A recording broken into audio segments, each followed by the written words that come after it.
На правниот факултет во Битола денеска со пригоден прв академски час започна академската 2017-2018. Новата генерација бруцоши ги добија индексите, а деканот на факултетот Горан Илич во своето обраќање им посака срдечно добре дојде. Запишаните студенти ни ја доверија нивната иднина и затоа ние можеме да им ветиме искрена односна соработка и искрена желба да ги научиме за основите на нивната идна професија, истакнува деканот Илич. Правото и правната професија не завршува само со запишувањето на правниот факултет, туку правниот факултет е само првиот чекор кон така да наречам, таа авантура, бидејќи правото представува занает кој што побарува доживотно учење, представува занает кој што подразбира активирање индивидуално на секој во една поширока општествена средина, но во секој случај да им укажам дека со изборот на нашиот правен факултет тие го направиле вистинскиот избор и дека дефинитивно со помош на новата деканска управа на нашиот правен факултет,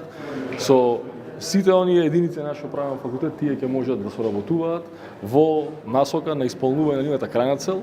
Правниот факултет на УКЛО, на кој студентите имаа можност да се запишат во Струга, Битола и Кичево, годинава запиша помал број на студенти, но деканот Илич истакнува дека веќе од наредната година се очекуваат промени на факултетот во Битола. Фокусот од секогаш бил на правен факултет во Битола, каде што е главниот и ресурсен центар, всушност и на студенти и на кадар.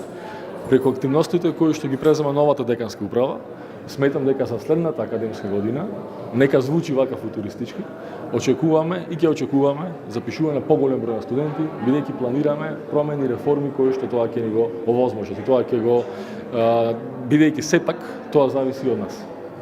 Зависи од објективни околности, објективни фактори, но има и некои работи кои што зависат и од нас како институција. Инаку, на Универзитетот Свети Климент Охридски во Битола, во првиот уписен рок се запишаа 1100, а во вториот 396 кандидати за студирање на прв циклус.